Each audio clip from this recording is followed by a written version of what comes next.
because I don't want anybody else to come in, and the other is because we've only got an hour and 3/4. So I warn you now, this is an 8-hour training session which I've compressed into 1 3/4 hours. We're obviously not going to do everything in it, and I'm not going to talk any faster than usual, so things have been dropped out. The session's called BDD by example. Do people in the room know what BDD is? Yeah. Is there anyone that doesn't? Okay, so very quickly, behavior-driven development is what it stands for, and it's a technique for trying to get everybody involved in the development of software to collaborate and communicate while specifying the product. It starts off, let's start thinking about TDD, which is test-driven development, which is where developers will write their tests first to effectively specify what their code should do. So the tests aren't tests as such, they're specifications of how the software works. And the technique that people use is they work from the outside in. That is, they think about, how do I want to use this code when it's finished? So I'm thinking about the interface, how I'm going to work with it, how it's going to be used. And then they think about, well, how should it behave if I pass this argument into the method? What should the outputs be? What should the behavior be of that piece of component? And so we use examples. Those tests, those specifications are examples of how we use the software that we haven't yet written. And then we use ubiquitous language, which is basically saying what we want to do is use words in our specifications that relate back to the business components, the design of what we're trying to implement. So the ubiquitous language means that we don't have variable methods called I and do something. They're more descriptive. They talk about the domain. They're rooted in what the solution is trying to achieve. So why am I talking about TDD? Well, because TDD and BDD are very closely related. BDD works in the same way. Rather than talking about working from the outside in, we would say that BDD gets you to focus on value. That is, what does the customer want, right? We don't care about bells and whistles. The econ design bit will take a few minutes to start with. Thank you very much. You might want to close that door as well, I think. I know it's warm, but I just feel like it is. Yes. Folks, when people stand at the back, it's going to be challenging. Nobody else comes in. So we're focusing on value. We're thinking about what the customer wants, what the system is supposed to deliver to the customer. We want to discover these examples collaboratively. Now we'll talk more about this because this is at the very heart of the BDD process. It's about making sure that our customers and the technical team work together to find out what it actually is that needs to be delivered. Because I'm sure you've all worked on projects which have eventually successfully delivered something, only to find out that it wasn't actually what the customer wanted in the first place. And finally, the actual examples that we discover collaboratively can then be automated, and that becomes living documentation, because you probably have also seen documentation that isn't quite up to date with the software that it's supposed to be documenting. You might think of some wonderful Chinese products that come with little leaflets that, if you can understand what's written in them, they don't actually describe the product that was in the box, or maybe IKEA instructions that talk about parts that didn't come with it. So what we're trying to do is get away from that. We automate those examples directly, and when they pass, we know that the documentation is up to date with the system as it's currently implemented. So this is if you were JB's keynote yesterday, he showed a slide about something that Liz Keogh said, which is that we value the conversation most, we then value recording the conversation, and finally, we value automating the conversation. That's this. This is the automation part.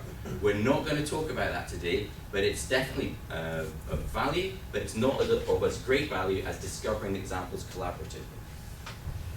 So I've talked about TDD, I've talked about BDD, and you might well ask yourself, well, what's the difference between them? This is another picture of Liz Keogh, and someone asked her a long time ago, what's the difference between TDD, ATDD, which is another variation which stands for Acceptance Test-Driven Development, BDD, and SBE, which is yet another acronym, stands for Specification by Example. So here we've got 4 things that if you do Google searches on them, or hashtags in Twitter, they'll all come up with hundreds and hundreds, if not thousands of hits. So what's the difference between them? She wrote this blog article a number of years ago, and her answer was, they're called different things. So actually, they all come from the same root. What we're trying to do is we specify something from the outside, as in we think about what we want it to deliver to its consumer, whether that be another developer or your customer. We use examples that we discover collaboratively, so we try and find out how it's going to be used and why it's going to be used in that way, and specifying it using domain language. And the difference, if there is a subtle difference, is that TDD is typically among the technical community only, so the ubiquitous language there may be firmly rooted in the technical solution domain, whereas the other three techniques are all about involving your customer as well. So they're rooted in the business domain. They have to make sure that the ubiquitous language is understandable to your customer as well. So no technical stuff about clicking buttons, typically. We're talking about, oh, I want to register an account, or I want to post a message. We don't talk about the actual controls on the page or the values of the parameters at that point. And so this was summed up by Matt, my colleague Matt Wynn. Behavior-driven development builds upon test-driven development by formalizing the good habits of the best TDD practitioners. So this is just to try and set the scene for where it is. It's an evolution from TDD. It moved on maybe 2006, something like that, and has built up its own head of steam because customers are often left out. The real problem that we're trying to address is that people change their minds, and also the environment that we work in changes on a regular basis. But it's more expensive to change your mind the more you've done.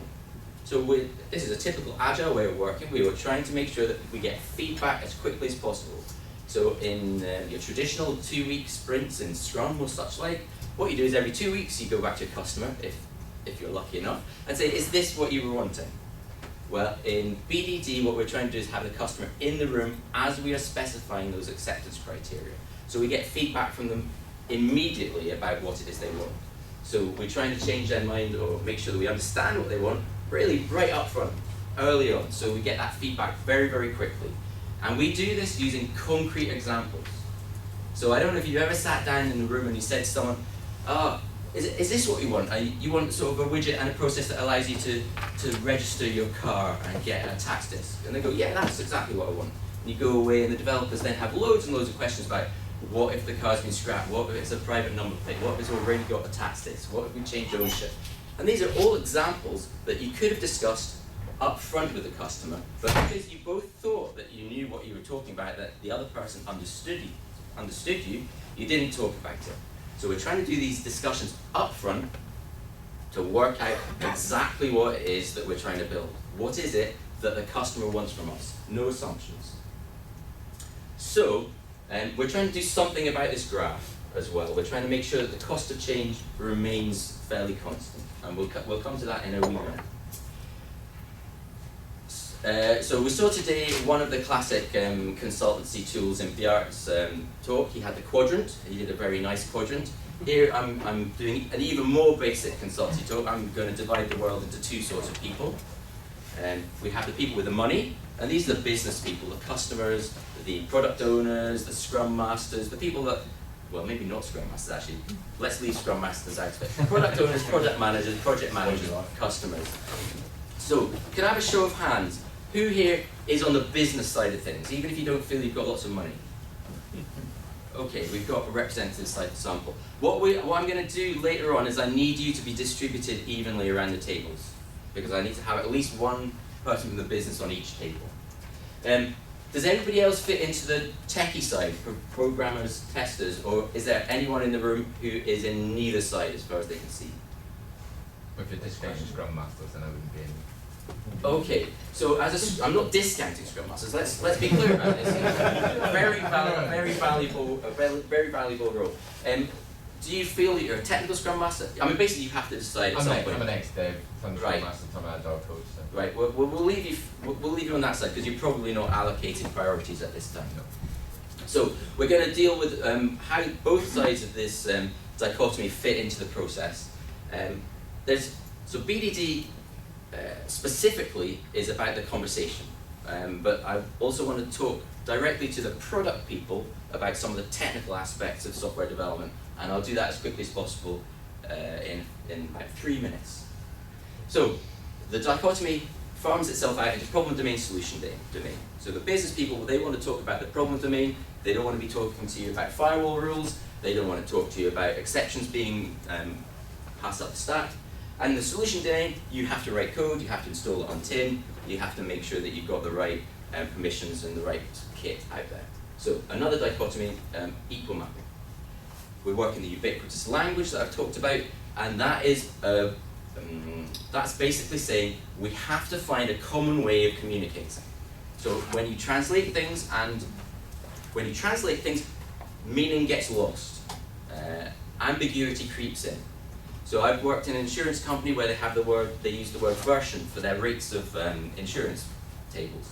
And it only became apparent 3 or 4 weeks into my assignment that they had 4 different meanings of the word version for their rates. And each time you had a conversation about a version of rates, you had to then go deeper down and find out which version they were talking about. Another thing that often creeps up like this is customer. You know, many companies have lots of different customers. Customers have many different sorts of addresses. You know, you can go on and on. Ambiguity is there in all of our businesses, and we have to root it out, find an unambiguous way of communicating, so we don't have to constantly translate as we go between the different groups of people. So first off, let's have a wee focus on the problem domain. This is the area that we're going to be focusing on today. As I said out in the synopsis, and as I said out in the hall just there, this is a non-technical session. So we'll be working exclusively in the problem domain, no laptops, no code, no automation. And what we're going to be working with is this concept known as deliberate discovery. Again, it goes back to stuff that JB said in the keynote yesterday. It's that there's stuff that we don't know and we need to discover it. And we have to do that deliberately. It's akin to the deliberate practice that was also talked about, but essentially it's saying, we know that we don't know things, let's do as much as we can to find out what there is that we don't know about. And of course, the Donald Rumsfeld comes into it. As always, he did his known knowns, known unknowns, and unknown unknowns. And it's the unknown unknowns that we're looking for here in the deliberate discovery process. The known knowns are the stuff that everybody agrees on already. The known unknowns are the things that your project manager has got on the risk register. It's the risks that you will be tracked throughout the project. They're the things that we know might go wrong. But there's stuff that we don't know, like I don't know, the EU coming up with a cookie directive, for instance. That was possibly a bit of a left swerve that nobody saw coming. And these are the things we want to discover.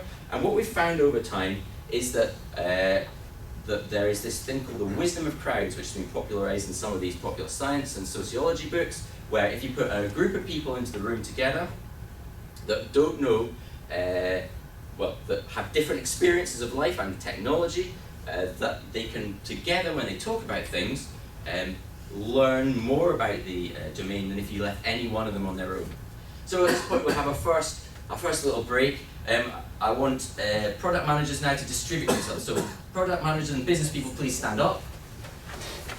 Make yourselves known. So, and you'll see this here, you can sit down. Very loose, but this is personal definition,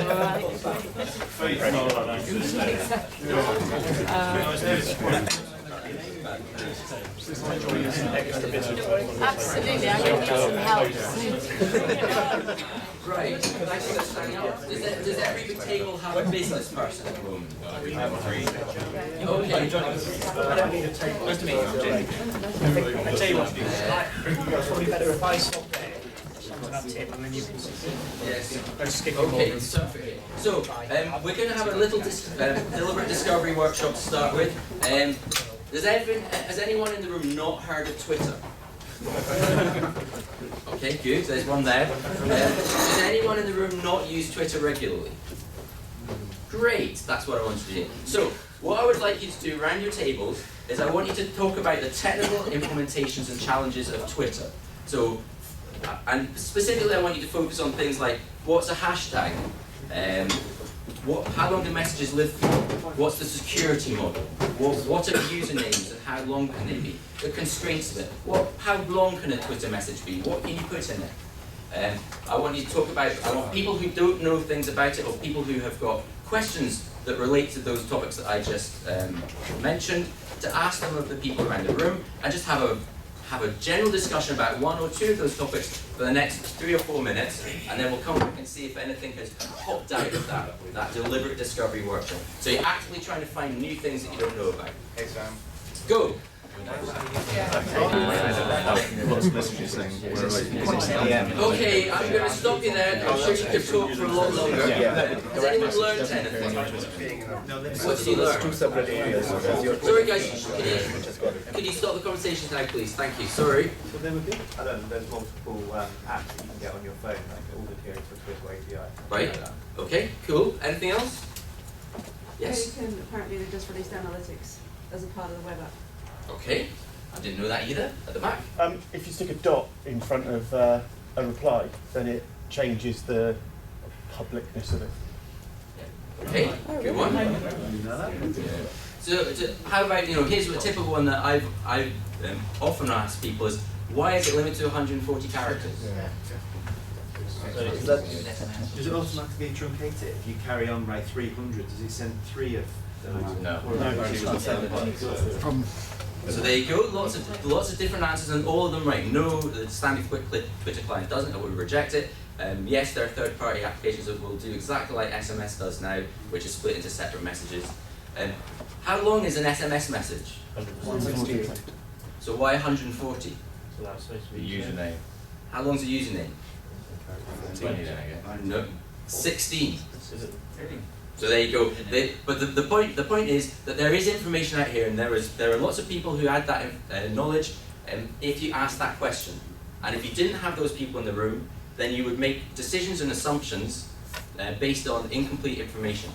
Just by having 3 or 4 folk with different experiences, different outlooks on a problem, and that means a customer, a tester, and a developer in a room talking together, you get a very different outcome from if you had specifications that a BA passes down to a dev, that a dev then implements and then passes to a tester.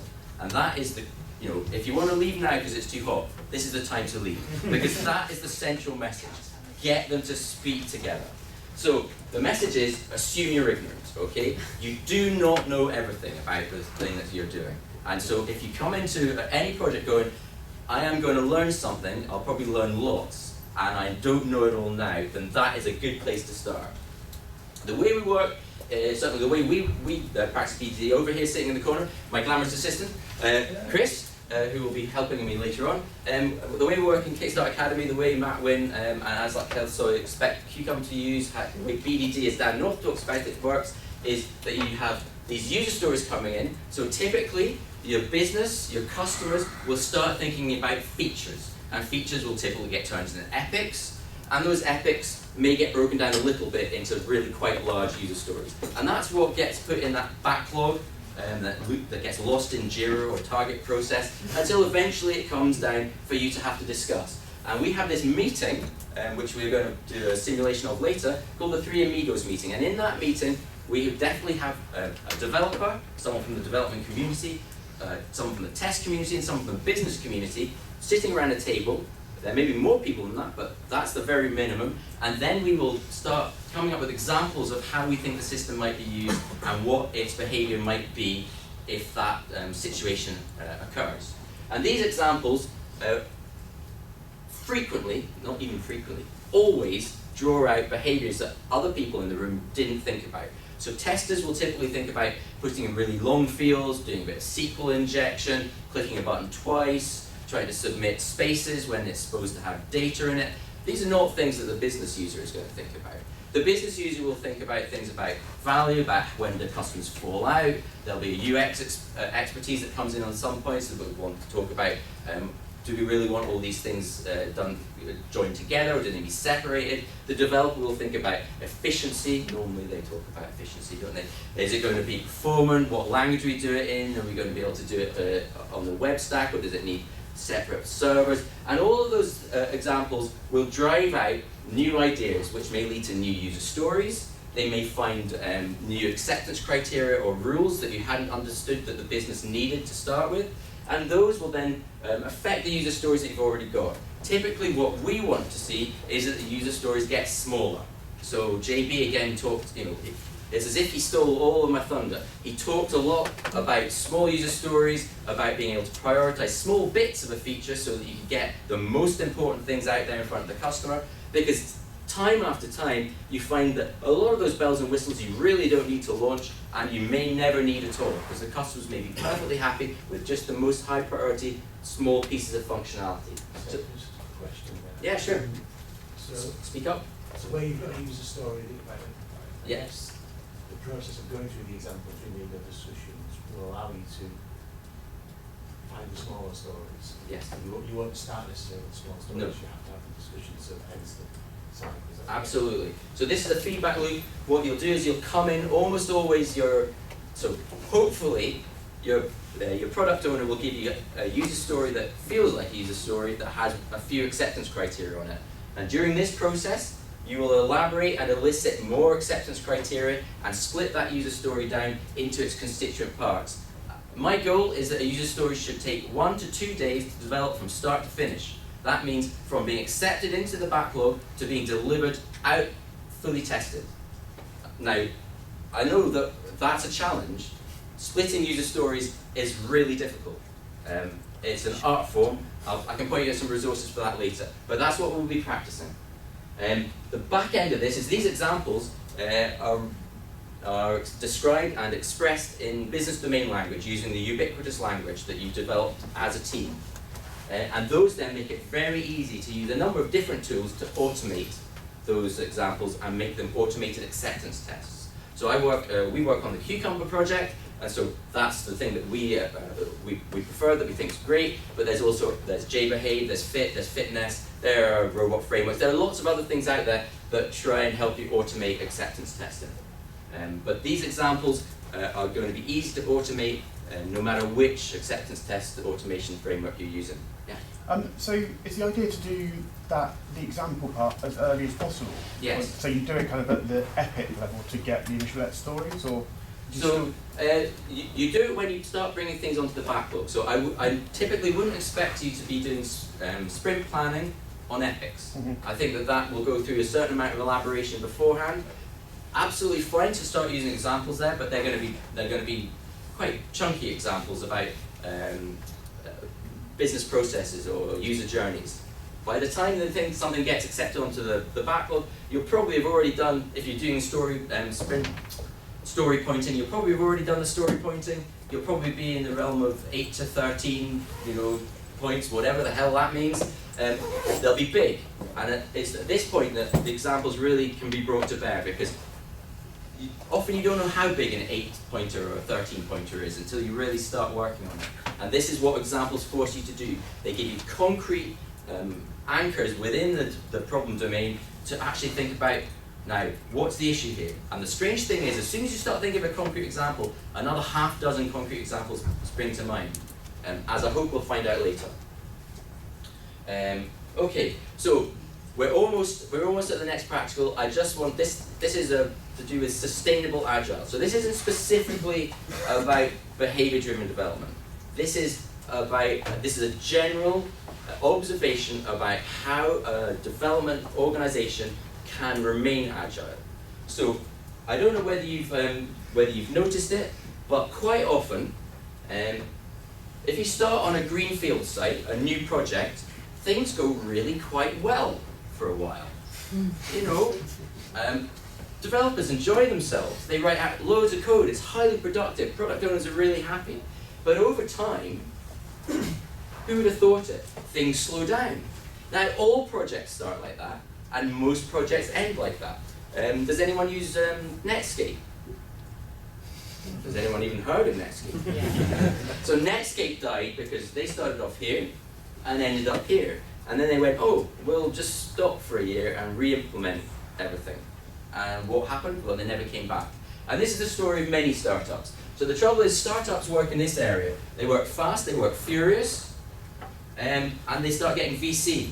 And when they get VC, they get requirements from customers that they hadn't thought about, and they need to change. But by that time, they're often in this point here, and it's getting harder to change the software, because if you write software without cleaning up after yourself, you get lots of dependencies, lots of interminglings, and it becomes really hard to make changes, even small changes, but certainly substantial changes, And at this point, their VCs walk away, and then at this point they go, we need a complete rewrite. Anyone ever worked on a rewrite project? Yeah, exactly. Was it successful? It's just started. Right, so I love to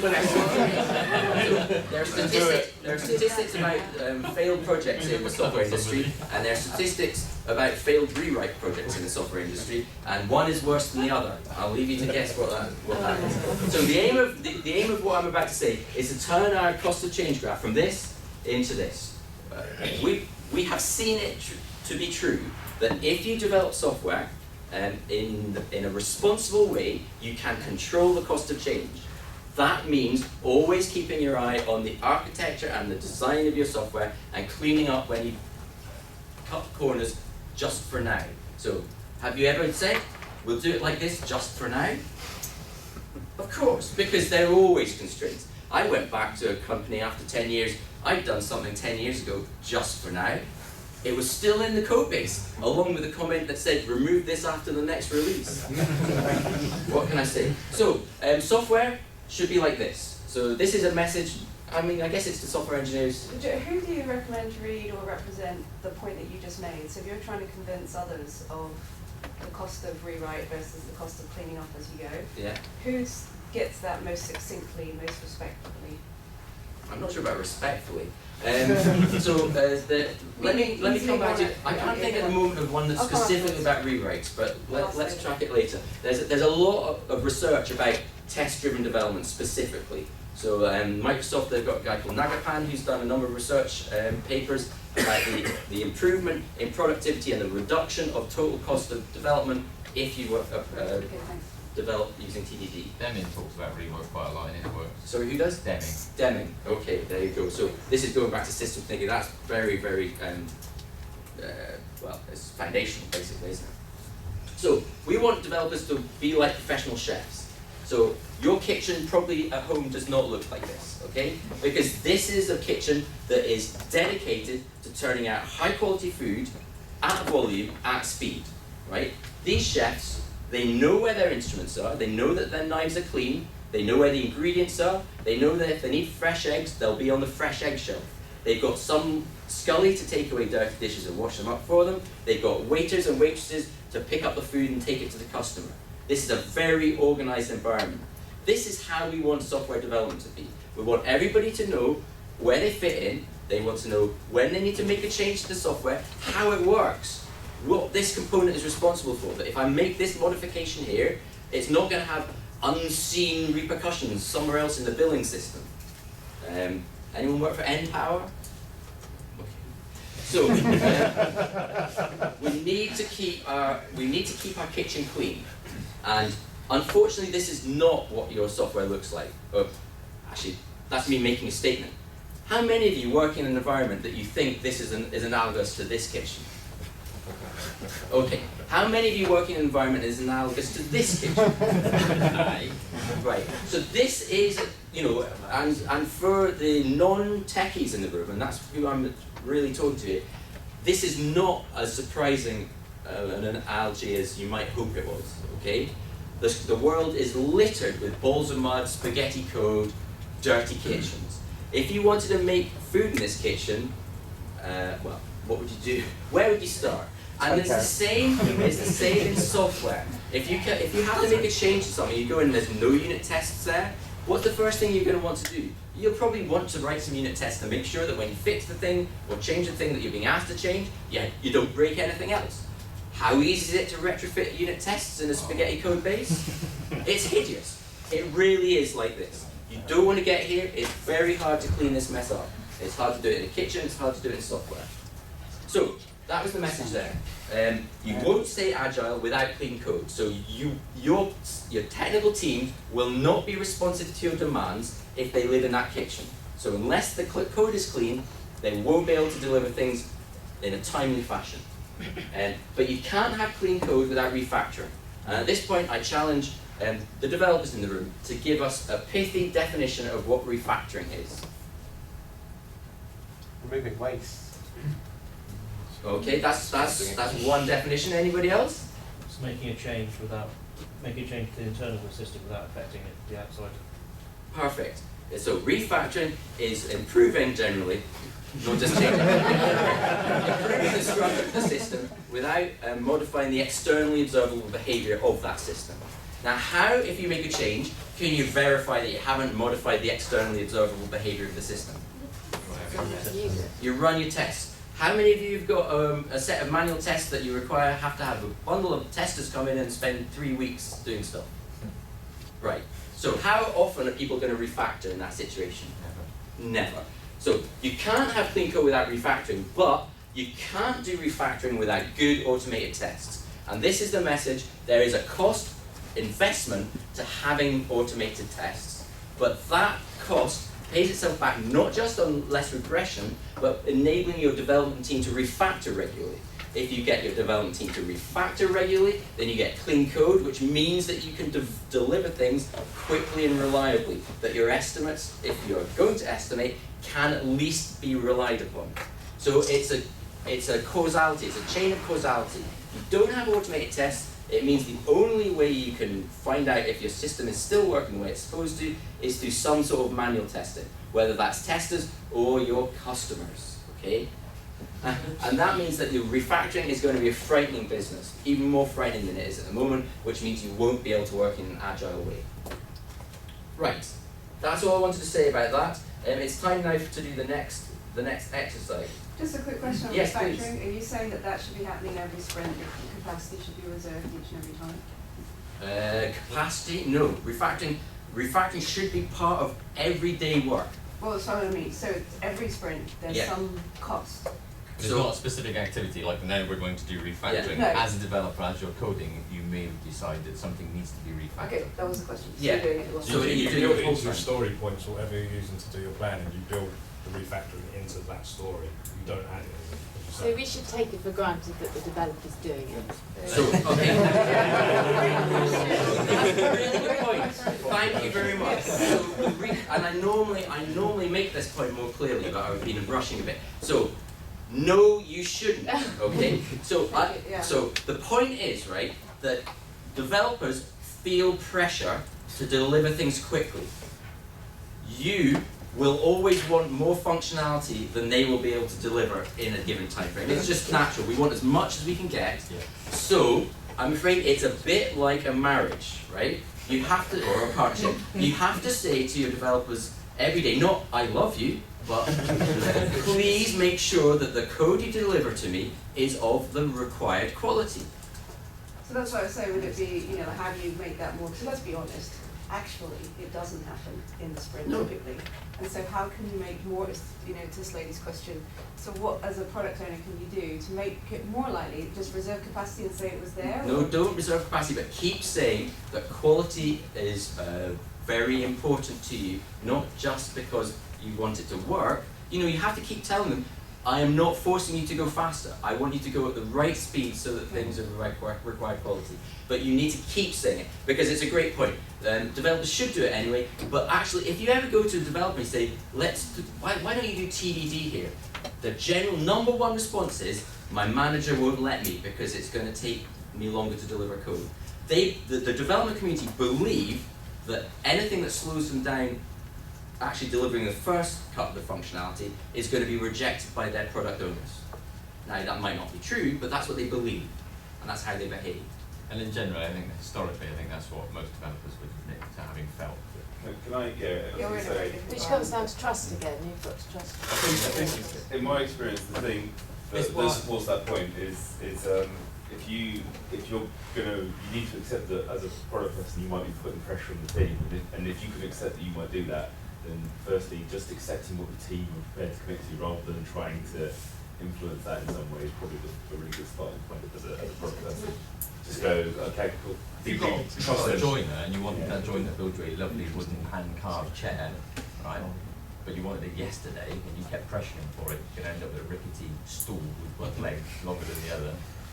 Yeah, no, I think we have great developers, by the way, and I think we have a great relationship in our particular case. Yeah. I just think everyone's under a great deal of pressure for real reasons. If you could remove that, then that's a really good That's good feedback, thanks. For me, the observation of failing is generally with this kind of behaviour is that it's what's called there's a cognitive bias refers to basically short-termism. It's kind of what can I get now as fast as possible now, and actually, I think we might probably talk about it at some point where there's a longer-term benefit in terms of your cost of change. Yeah. If you're doing the right practices and you kind of accept that you're going to get a little bit less but better quality, eventually you'll get more. Okay. Sorry. It's quite hard to see that though. Like as a product person, there's a lot of pressure to get features out. So, Lady in the white says, so let's You need to escalate that Yeah. power up, right? high levels of trust. let's put that one on the back just now, because there's research about it that shows that over the long run, it's better for your business. Right, so there's very specific situations where technical debt isn't an issue. Getting things out in front of people very fast is ultimately what you need to do. But that's not normal. That's not the default position. The default position is a piece of software is going to last years, you know, and any shortcuts you make at the beginning are going to cost huge amounts later on. And the research that backs it up, both proper scientific method-based research and also empirical observation. However, we've got no time to do any more of that, so I'm going to move on and we're going to play a game. We've got loads and loads of people in this room. This is far more people than I've ever tried to do this with before. So each table, I would like to split into 2 teams. Okay? So first off, can you do that?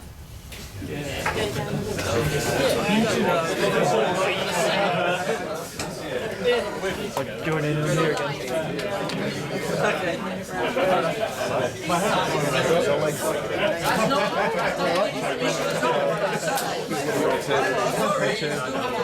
So you're in 2 teams. This is called the rules versus examples game, okay? And this is because we'll come to the because later. So the game itself is very simple. However, it's so simple that people always misunderstand me. So I go through things very slowly. It's not because anybody is particularly stupid. It's just because explaining things in this sort of group environment is difficult.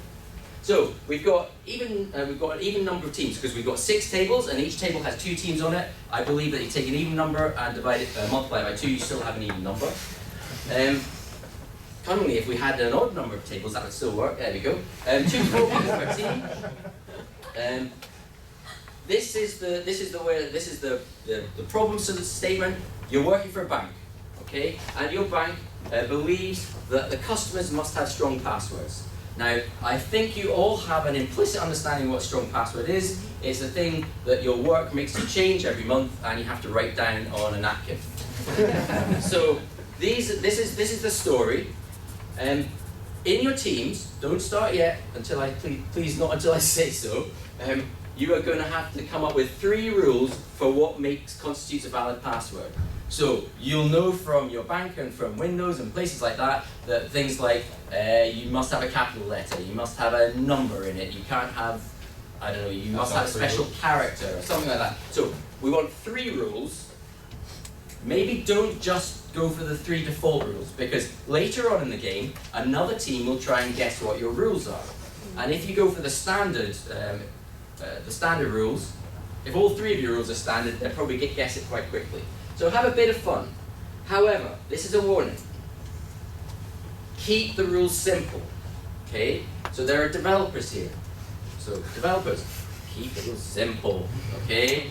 So anything, and you must be able to validate whether the password is valid or not in about 5 seconds, okay? So if someone gives you an example password, you should then be able to look at that password, apply your 3 rules to it and say, this is a valid password or this is an invalid password in about 5 seconds, with no other information except for the example password they've just given you. So don't have in it, what's your favorite color? You know, you have to have your favorite color in it because that's not going to help. You don't know what that person's favorite color is. Don't say I can't include their username because you don't know what their username is, or their date of birth, or what they had for dinner last night. Must be self-contained. Rules that just say, this password on its own, is it valid or invalid? Yes or no, straight away. So, that is our first task. We will take about 3 minutes for that. So don't go too deep down into what rules there are. Simple rules.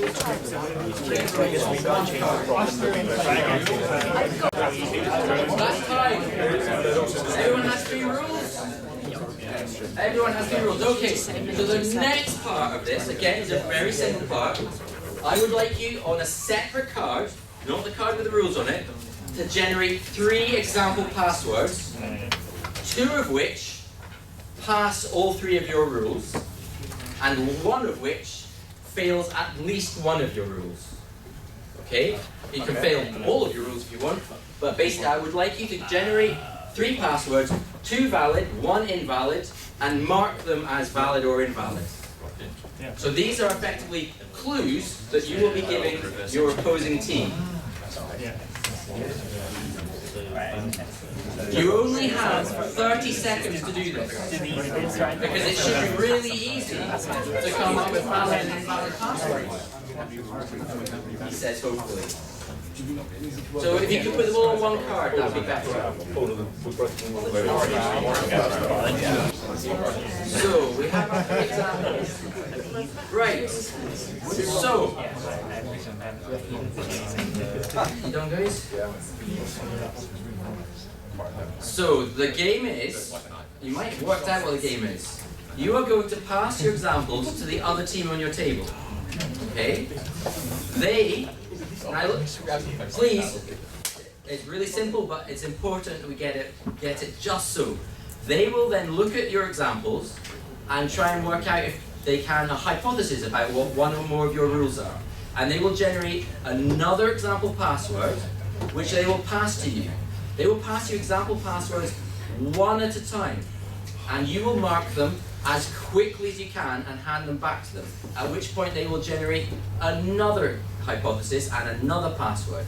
It's a really simple process, but the idea is we're following the scientific method. We think of a hypothesis, we pass it out for a test, we get our validation back, we then move on from there, because if it's valid or invalid, either our expectations were confirmed or not, and then we come up with another hypothesis. So we're trying to find out what the 3 rules that our opponents have by using 1 example at a time. So this is important. 1 example at a time, mark it as quickly as possible and hand it back. Any questions at the moment? Really, really slow. Okay. Rush out, please. Rush, please. Yes. Bloody hell. No. So when I say go, you hand your examples across to the other side, and then in their own time, whenever you're ready to have an example marked, give it to your opposing team. I might point out that just like TDD, it's better to put an example out and get it marked than spend a minute or 2 thinking about what your next example will be. Because we're only going to do this for 10 minutes a month, because we're running out of time in a major way. Go! Okay, so let's stop there, please. Has anyone got, does anyone think they've got all 3 rules of their opposing team? Okay, so bottom line, later on, compare the rules that you've got with the rules that your colleagues actually had, and it'd be interesting to see whether you got them right. In some cases I think you'll find you did, in other cases I think you'll find that you didn't. But the point of this exercise, strangely enough, is not to crack the other person's bank. The point of this exercise is to point out the difference between the rules and the examples. So, what did it feel like to have only examples? It's hard, isn't it? Because examples, they do illustrate how the system works, but they don't give you any abstraction to work with. They don't help you understand what the bigger context was. The rules, however, do. The rules allow you to express quite succinctly what your rules for strong passwords are. But the examples clarify the rules. So did anyone find when they were marking things that there was ambiguity in their rules and they had to have this? Anyone else? No? Yeah? Okay, so it's typical that rules, when you express them, they feel like they are unambiguous and clear. Maybe like the tax man thinks it is. But strange enough, there are accountants all over the country making vast amounts of money by exploiting the ambiguity that whole buildings of civil servants and accountants have framed to try and nail it down. And on a smaller scale of our software, that happens every day.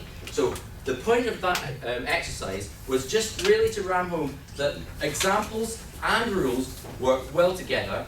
Examples and rules are the way that we can make sure that our stories are constrained and scoped correctly. We need them both. The examples illustrate the rules. So the pattern that we to amplify on the pattern and the process that we looked at in the first step of slides, you start with a user story that may or may not have some acceptance criteria, which are the rules. These are the business things that constrain the scope of that story. And it's important to understand that a user story may have many acceptance criteria. So if you're coming up with a feature, let's say, that deals with a customer acquisition process, it's going to have a lot of acceptance criteria. Do you want to implement a story that satisfies all of those acceptance criteria at the same time in one great big lump? My contention is no, you don't. You want to do it iteratively. We want to deliver little bits. And so we can use these acceptance criteria as seams down which to split that story.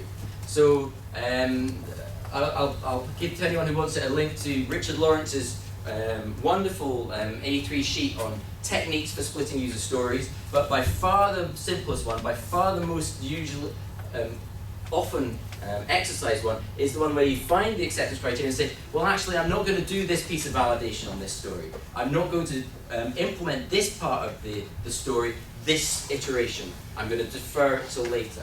So the acceptance criteria have this wonderful feedback that allows you to split the user story. However, what we're going to do in the next exercise is go down and try and generate examples that then help us to come back and understand if there are other acceptance criteria that we've missed. So, for instance, in the strong password one, there are sometimes there are people who don't remember to mention spaces or not. They have minimum, maximum character length for their passwords, but they don't talk about whether trailing spaces are allowed or not. And that's an ambiguity that will then need an acceptance criteria around it. And it will only really be exposed when somebody comes up with an example that's 16 spaces. So at that point, then you go, oh, I didn't mention the fact that we're going to truncate trailing spaces, or trailing spaces aren't allowed. So this whole process, it works seamlessly. It really does. It allows people to think concretely about how they might abuse the system, and then generate rules that they've forgotten so far, they've missed in their process. So I'm not going to do that. So that was the password game. Rules and examples are really important, and BDD thrives on the examples, but does not tell you not to write rules, because the rules are the abstractions that allow us to begin to see more examples that we can use to test them. Now, the final section here, which is my Three Amigos deck, is about a meeting that we call the Three Amigos. So I'm sure you all want some more air and take a rest, and you can't have either of those things. We've got 40 minutes, and this will be an interesting challenge. The Three Amigos, obviously these three gentlemen have nothing to do with behavior-driven development. Some people think they're comics, I have no idea. The Three Amigos is so called because we believe that at the very least, when you sit down to elaborate your requirements and your specifications, you need to have someone from the business customer domain, someone from the development domain, and someone from the QA or test domain. That those are three perspectives that you cannot be without.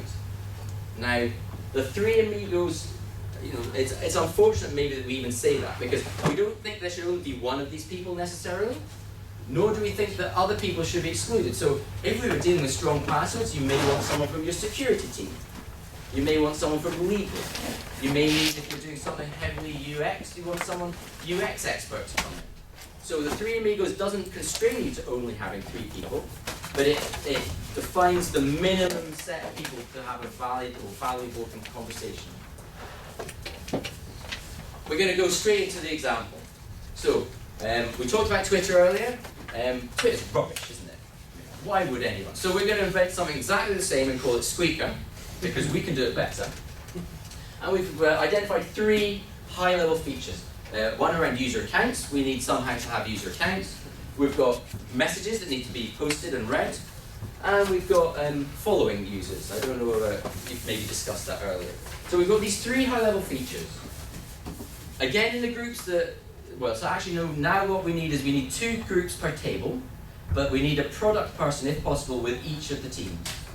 So, very quickly, find out if you have 2 product owners, business people at the table, and if not, and if possible, then split into 2 groups.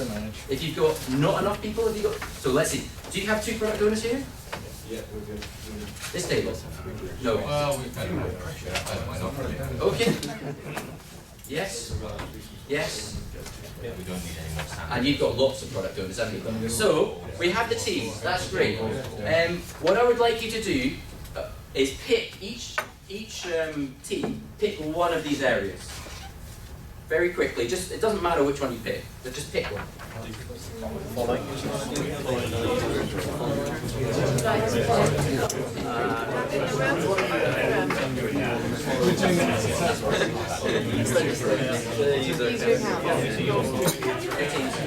Register with Twitter. Okay, so you picked one. It really doesn't matter which one, and they'll still be on the board later, so you can choose again later. So you've got your product owner. The business customer PO type is your product owner. I would like you to brainstorm some stories. So some stories around the functional area, the capability that you have chosen for your team. While you're doing that, I would like you to try and make them really small. And in an attempt at humour, we say no, even smaller than that. So I really want you to get them very, very small. And you will have 8 minutes to do that. Chris, I would like that on yellow cards, I'm sorry. So we're going to pass out yellow cards. So we're concentrating on one particular functionality. Is that related to these or except related? Carry on talking about user stories for hours probably. We don't have that time. So what I would like you to do is I would like your product owner, to prioritize one of those stories. So this has to be the story that you're going to do first. Okay, so it has to be valuable and independently implementable. So pick the one that you're going to do first. This should only take you about 5 seconds because you know your stories intimately. Oh, that one. So, You have to be able to register. you're in your team, you've got your product owner who's prioritised one story. What we're going to do now is move into the 3 Amigos meeting. So remember, 3 Amigos is about everybody contributing and thinking about examples of how that story might be implemented to see what acceptance criteria need to be there to scope the story. And if you find that you're getting loads and loads of acceptance criteria for the story that you prioritise, it's probably a good sign that the story is still too big. And if you're not getting there, you probably haven't got, there's probably other examples to work with. Now this is only a suggestion, alright? I don't work for this company that sells coloured index cards. However, I do find it useful to use these coloured index cards. So this is how I work with my teams, and this I find very effective. The user story is on a yellow card. So you have one of those that you prioritise. You can think about some acceptance criteria right off the bat that constrain that story. Write them onto blue cards, which are the rules. I don't care what phraseology you use. English language, whether you use a template, whether you say should, whether you say might or could, it doesn't matter to me. I do want you to phrase it in the business domain language. I don't want to see anything about web service here. We're talking about customers using something called Squeaker. Then, I want concrete examples underneath that illustrate that acceptance criteria. Everybody at the table should be able to come up with examples that illustrate that acceptance criteria. And then you will come up with examples that aren't sufficiently covered by any of the acceptance criteria you've got, and you'll have to write new blue cards. When you end up with more than 3 blue cards, then really start thinking about, can you split that story any further so that you have a limited number of acceptance criteria to implement. Now this process is hard to start with. Chris and I will be circulating to try and work with you on this. We're going to do this for the bulk of the rest of the time. So we've got 10, maybe 15 minutes of doing it. So, on your marks, get set, go. I'm going to have to wrap up there. So I hope either myself or Chris has been around to talk to you at each table. I appreciate that there's only 2 of us. There are quite a lot of you. It's quite a small room, and there's a lot going on. We haven't had much time. The idea basically has been that we brainstormed examples, okay? We brainstormed the examples to try and explore the domain, to try and explore the scope of what you're trying to implement. And what I've been trying to encourage you to do is to pick the minimum set of functionality, the examples that describe the very least you could do that implements the core of idea of what you wanted to deliver, what your product owner prioritized at the beginning. So the crucial bit here is that I am asking you to do something which I think is fairly unintuitive, which is defer as much as possible. So we typically want to get, we think Agile is about delivering finished product very quickly. Whereas I think about Agile, the Agile way of working as being iterating, regularly delivering things that can be accepted or at least validated by your customer and tested by your QA team. And so I want to get things out very quickly, and even if they're really basic, that has huge value. So a number of people were chose to do following users, and quite often when people pick following users, they first get lost on trying to search for users to follow. And my steer is always, well, no, the simplest thing to do is just to type in the name of the person that you want to follow.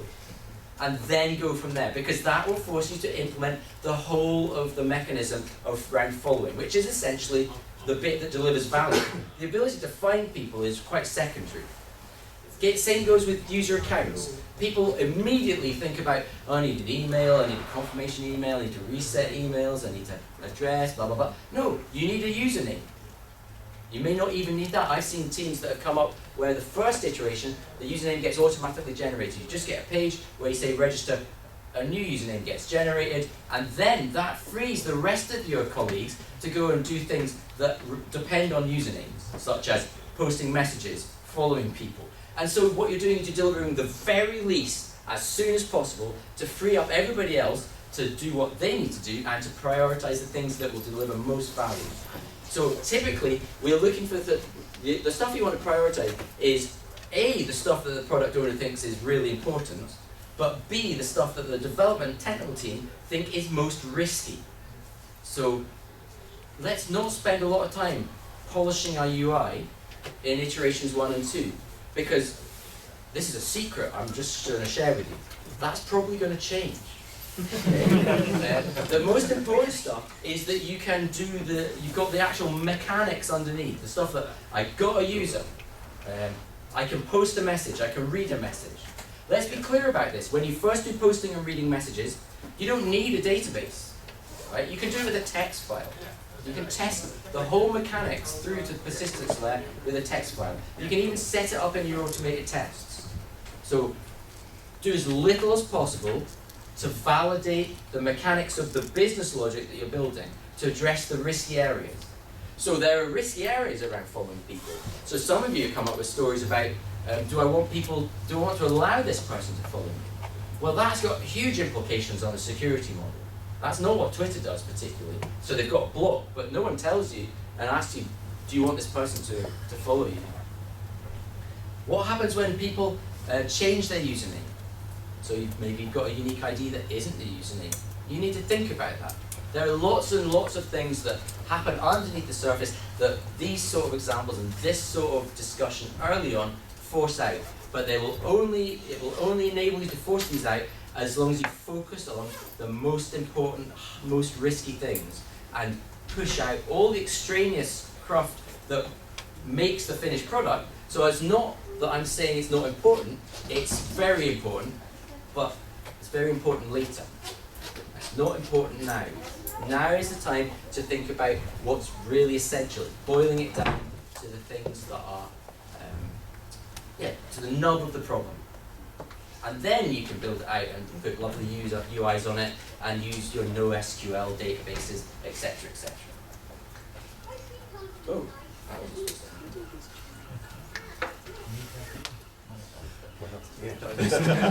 So, how examples help us is a very quick wrap up. I believe, and I have seen in my work, that concrete examples help clarify misunderstandings. So, I'm not sure how much you saw it here today, but when you're working in your domain, when your test team or your developer puts in front of the product owner what should happen in this situation, that makes people start thinking. So with this group here, we were talking about listing the users that they're following, and so I was asking questions about what would happen if this person was following 20,000 people. Would it really display a list of 20,000 users that you're following? These are questions that only come out when people think about concrete examples. Because it's very easy to say, if I'm following users and I want to see a list of my users, the users that I'm following, I will see a list of users that I'm following. And people will go, yeah. But no. If you have one of the old mobile phones, you very much don't want 20,000 users coming down. Once you identify one or two examples, you get on a roll. Now again, I don't know whether you found this in this exercise today, but especially when you get tabular examples, you begin to see patterns. You go, oh, I'm missing an example here when that one's null, or where this one has got a specific sort of output. And no matter how you write down your examples, seeing one concrete example leads you to think about others, because it's just the natural way the human mind works. You see patterns and you want to explore them. And I find that examples help us explore scope. So we got down when we were thinking about, are we going to show 20,000 followers? Actually the answer is, at this point we don't care. We're going to be testing following. The scope of this story doesn't require us to deal with it now. So let's take that example, put it somewhere else. So JB and I were just having a conversation. He uses the getting things done model where he would put it in an inbox. The way that I would generally do it is I would clone off another story and stick that example with that, and have the product owner prioritize that for a later iteration or later in this iteration. How important is it? Truth is, 20,000 users is probably going to be a while before we get there. So it will just sit in the backlog, festering. So that's the Three Amigos meeting. We have testers, product owners, and developers. We can have other people. I've got UX here, but it could be security people. It could be anybody that has knowledge pertaining to the area of the domain that you're working in. Sometimes you can really gain benefit from a facilitator, because I don't know whether you've ever noticed discussions going down rabbit holes. They do occasionally. Facilitators should be good at removing that. So the high-level description of the Three Amigo process is, this is like a factory process. The idea is that stories and acceptance criteria come into this Three Amigos meeting, we crunch them through, we think up examples. The examples will then help us come back and refine, split, change our acceptance criteria and our user stories. There are going to be open questions.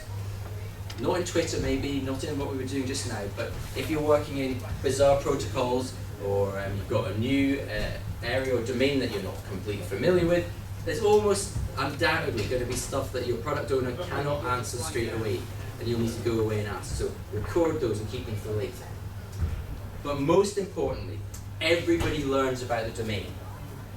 This is really this is why Liz talks about the conversation being more important than recording it. We learn about the domain, we share domain knowledge. People have aha light bulb moments all the time in these meetings. You find out why that product owner was asking for that crazy feature. And then maybe you can say, that's not going to support it, we've got better ways of doing this. This is the most important part of the process. Everybody gets to learn about the domain and why you're doing things. So, this is another way of summarizing up. Brainstorm these what-ifs, and the what-ifs are the examples. Defer as much as you can, so how small can we make the story, and then agree to go forward with that. Simples, as they say.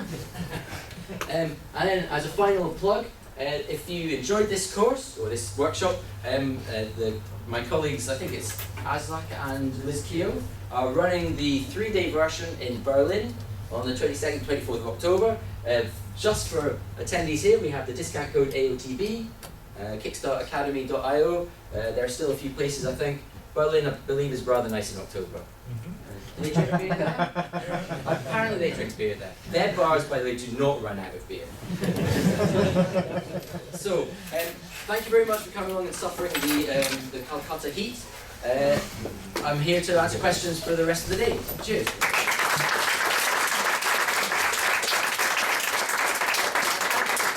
Chris Parsons for stepping in at the last moment to help me out with the numbers. I'm also around today if you want to chat about